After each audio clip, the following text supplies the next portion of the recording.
In this video, we're going to see terrible things. We're going to understand the cruelty of the war, the suffering of hundreds of thousands, millions of people, and why Ukrainians are not ready to give up. It's a raw video, but we had to make it. Some of you tell us that we aren't neutral in this war, and I'll be the first to say, we are not. And we aren't neutral because of things like the ones we're going to see in this video.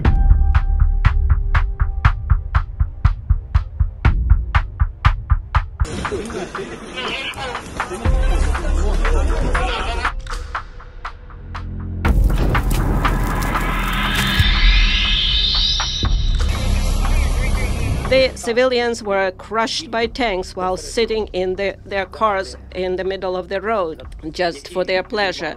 They cut off limbs, cut their throats, slashed their throats. Women were raped and killed in front of their children. Heartbreaking. Simply heartbreaking. War always is. But even in war, there are codes, red lines that no one dares to cross. Even so, when we talk about Russia, Russia has trampled them all. President Zelensky's plea that you have just heard takes us back to the first days of the Russian invasion in 2022. Moscow's troops came through Belarus and in a matter of weeks seized almost 20% of Ukrainian territory. But as you may remember, the story took an unexpected turn. After a month of invasion, places like Bucha, a small town 20 kilometers from Kyiv, were liberated. And although 1 month seems a short time, the Russians made good use of it. What the Ukrainians found upon their return deeply scarred the country and also Ukraine's allies. Hundreds buried in mass grave in Bucha, near Kiev. Major Anatoly Fedoruk says the recaptured town streets are littered with corpses of civilians killed by Russian forces. Hundreds of civilians were murdered in cold blood in the streets of the city within a matter of days. And although Bucha became a symbol of Russia's war crimes in this bloody war, very similar things have also happened in many other places invaded by Putin's troops.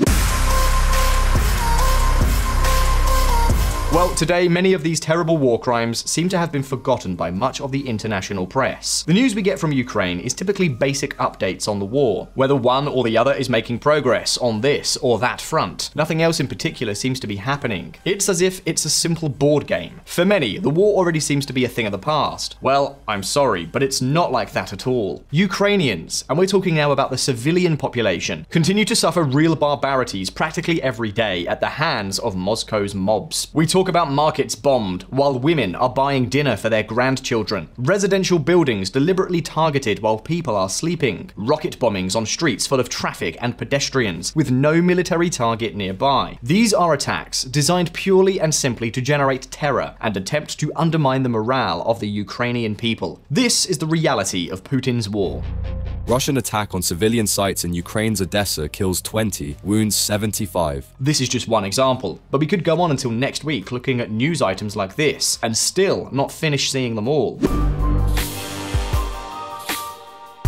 Fear is constant. Data from the Prosecutor General's Office of Ukraine are chilling. So far, about 100,000 war crimes by Russian troops have been recorded, a figure that seems to be straight out of a nightmare. But this VisualPolitik community is not the end of the story. This is not the first time that Russia has left its perverse trail of blood without discriminating soldiers from cities, neighborhoods, or hospitals. Indiscriminate bombings are a house speciality. For example, there's the case of Chechnya between the late 1990s and early 2000s, or Syria, where the Russians supported the regime of Bashar al-Assad by doing literally everything you can imagine. Even so, Ukraine is different. Many analysts no longer speak of simple war crimes. Indeed, a much more obscure term has already begun to circulate among some experts: genocide. Now, talking about genocide is very easy. In fact, it's not at all uncommon to hear this term used very lightly, and we certainly don't want that to be the case. So the question is, what exactly does genocide consist of? Well, as you see on screen, a lot of terrible crimes. And then we also have the Geneva Conventions, which are the ones that establish what a war crime is and set the basic laws of war. The fact is that whether we're talking about war crimes or genocide, the objective has shared elements: to eradicate, in a totally intentional manner, the existence of a group, whether national, ethnic, racial, or religious. So with all that we're telling you, we should ask some questions. Could it be said that Russia is perpetrating a genocide in Ukraine? What actions are we talking about? Is it the result of war, or is there a plan planned strategy behind all this barbarism? Well, in this video, we're going to analyze some concrete cases that have been happening throughout this war, and we're going to determine whether or not Putin can really be considered a war criminal, or even stronger, a commander of genocide. So let's get on with it, and pay attention. Today, you're going to play a very important role, and you'll also understand why the Ukrainians don't want to surrender under any circumstances.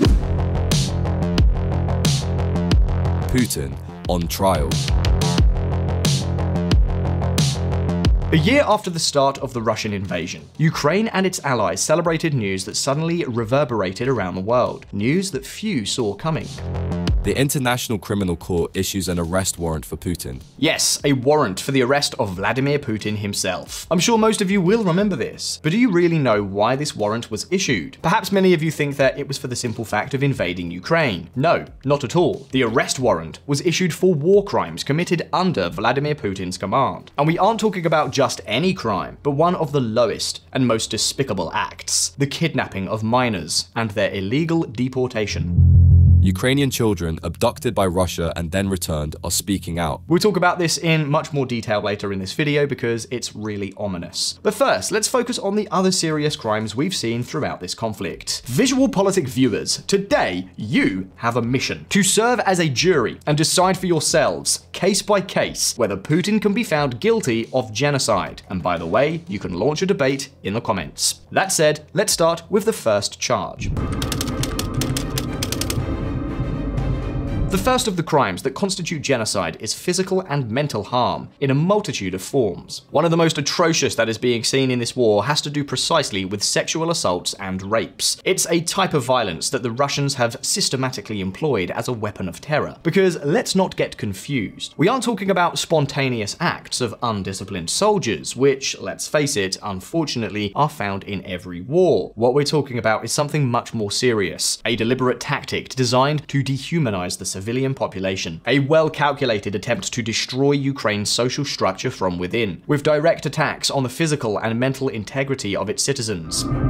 I didn't have time to pick up my phone. I didn't have time to do anything. They silently pushed me onto the bed. They silently crushed me with the machine gun. They stripped me. They started at about 3 in the afternoon. They left at about 4 in the morning. Like her, hundreds of women from 15 to over 80 years old have been victims of rape, in shifts, for hours, even in front of their own daughters, who knew that they would be next. A real barbarity that makes the hair on the back of your neck stand on end. The worst thing is that we could show you hours of testimonies evidencing the abuses committed during the arrests and house searches. Abuses that, in many cases, were repeated over and over again. And all this accompanied by cruel and insulting phrases that we're not even able to reproduce in this video. But what is most shocking of all is the motivation behind these barbarities, which is nothing more than the systematic attempt to break the will of the Ukrainian people.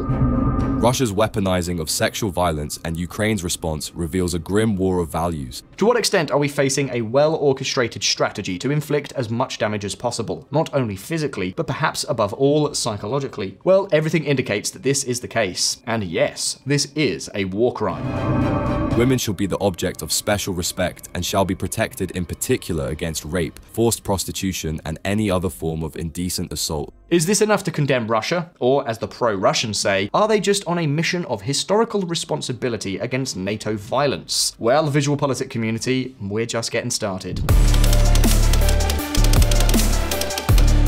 The Russian military searched for and purposefully killed anyone who served our country. They shot and killed women outside their houses when they just tried to call someone who is alive. They killed entire families, adults and children, and they tried to burn the bodies. It's not because Zelensky says so. In fact, dozens and dozens of journalists and personalities from all over the world have been able to prove that what Zelensky has been reporting really happened. And this is where we come to the second charge we bring against Putin: the systematic murder of Ukrainian civilians. Since the beginning of the invasion, we have seen how Russian forces have deliberately targeted the civilian population. They have turned residential areas into veritable killing fields. In Bucha and in many other locations in Ukraine, Mariupol, Irpin, Kharkiv, and the list keeps growing wherever they go. Remember that in northern Ukraine, the Russians have massacred hundreds of people in a perfectly organized and planned way. They had clearly prepared not only the modus operandi to carry out those crimes, but also the way to hide it when they saw that the Ukrainians were about to regain those positions. Plans that are not made in a few hours, and even less made by chance, by foot soldiers. Clearly, we're talking about acts that have been committed, and to some extent, continue to be committed under orders from above. And that's why we can only speak of all these cases as an ethnic cleansing operation, or at least an ethnic threat operation. But keep in mind, it's not only crimes committed by the Russians on the ground.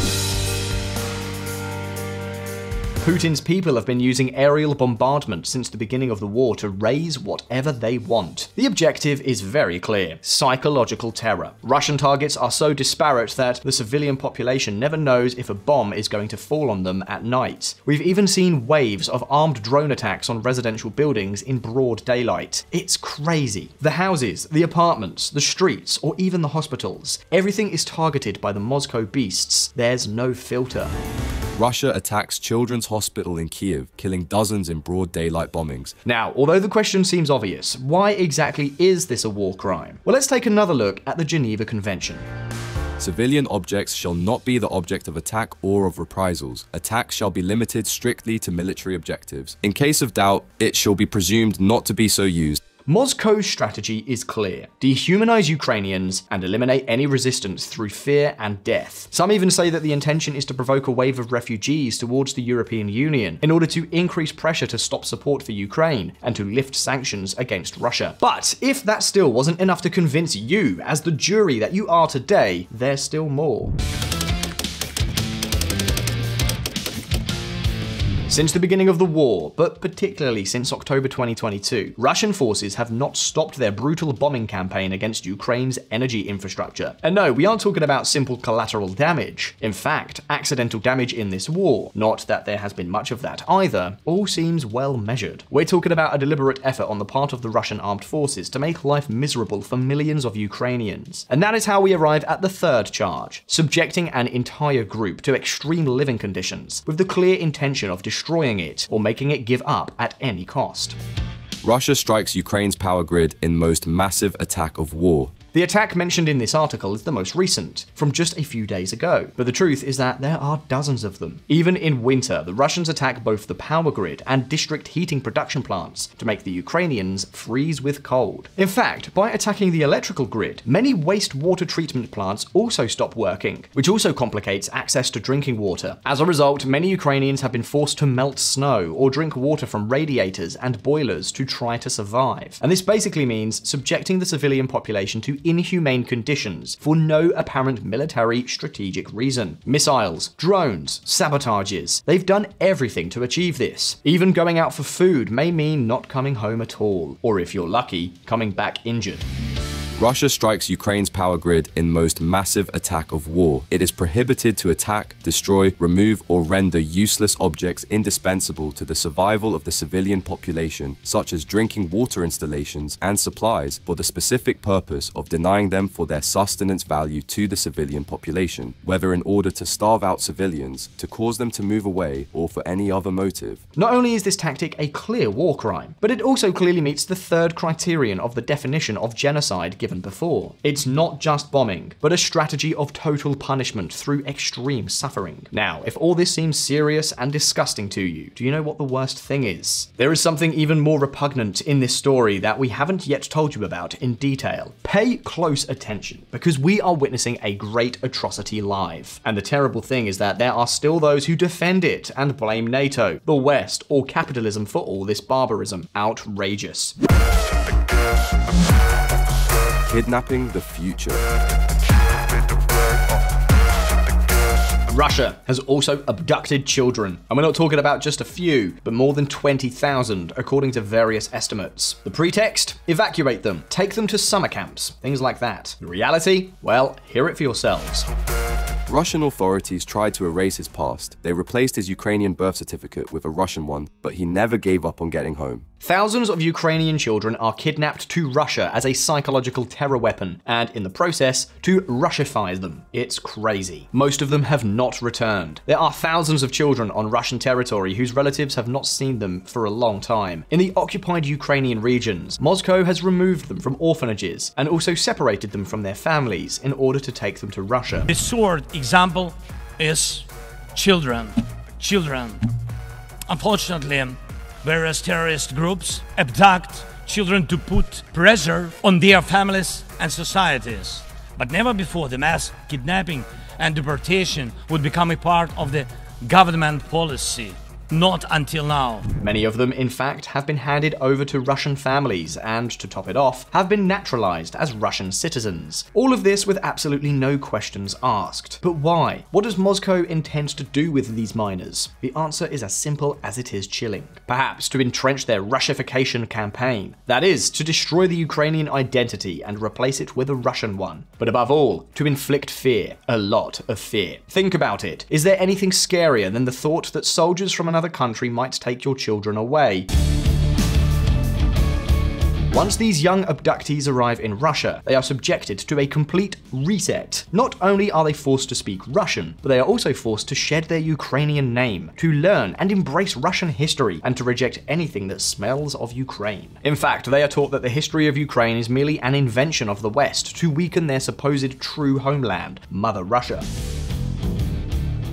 And watch out, because it doesn't end here. Hundreds of thousands of children in the occupied territories are being subjected to the same indoctrination tactics. Many are forcibly enlisted in militarized youth groups, such as the UNAMIA, or Young Cadets National Movement, a patriotic and militaristic movement created by former Defense Minister Sergei Shoigu. And as if that were not enough, they are all subjected to so-called lessons in courage, which are classes given by Soviet-era veterans who seek to idealize the defunct Soviet Union. Be that as it may, the point is that Vladimir Putin is accused of kidnapping minors, and that is a serious war crime. The evidence gathered by organizations such as the Reckoning Project is clear, and if Putin were to be apprehended and tried, it is likely that the International Criminal Court would be clear. Guilty.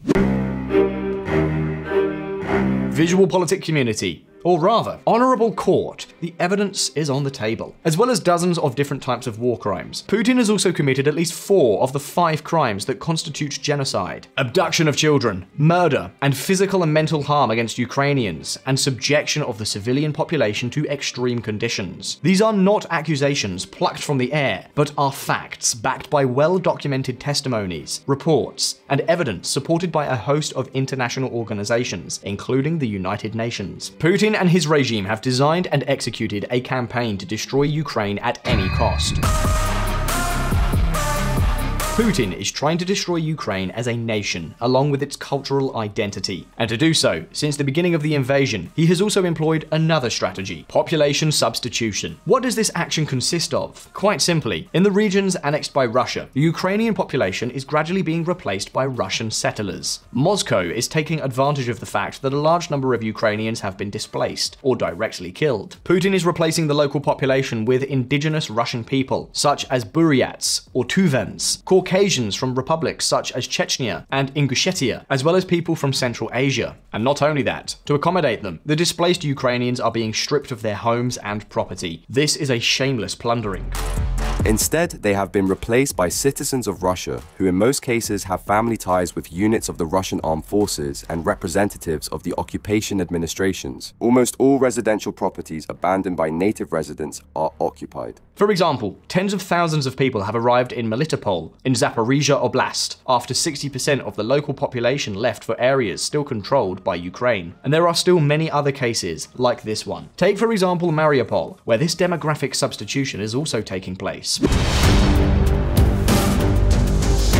So, you see, Putin's aspirations go far beyond controlling a larger territory and expanding Mother Russia. The Russian president's plans are clear: to end any trace of Ukraine and all those who want its survival. And all the barbarities we've recounted in this video are just the tip of the iceberg of all that Ukrainians suffer day after day. But just this little tip would be enough to say it loud and clear. There is no doubt we're dealing with a war criminal, and surely also with a genocide that is proceeding with intentionality, planning, and impunity. Vladimir Putin must go down in the history books as what he is, a criminal tyrant on par with many others that history has unfortunately given us. And it's true, for now, it seems unlikely that we'll see Putin facing an international tribunal, and only time will tell whether or not he'll end up in the dock. But until that becomes clearer, the questions are now over to you. Do you think Putin will ever be tried for war crimes and for genocide? Could the official declaration of genocide further implicate the West in the war? Well, leave us your opinions below in the comments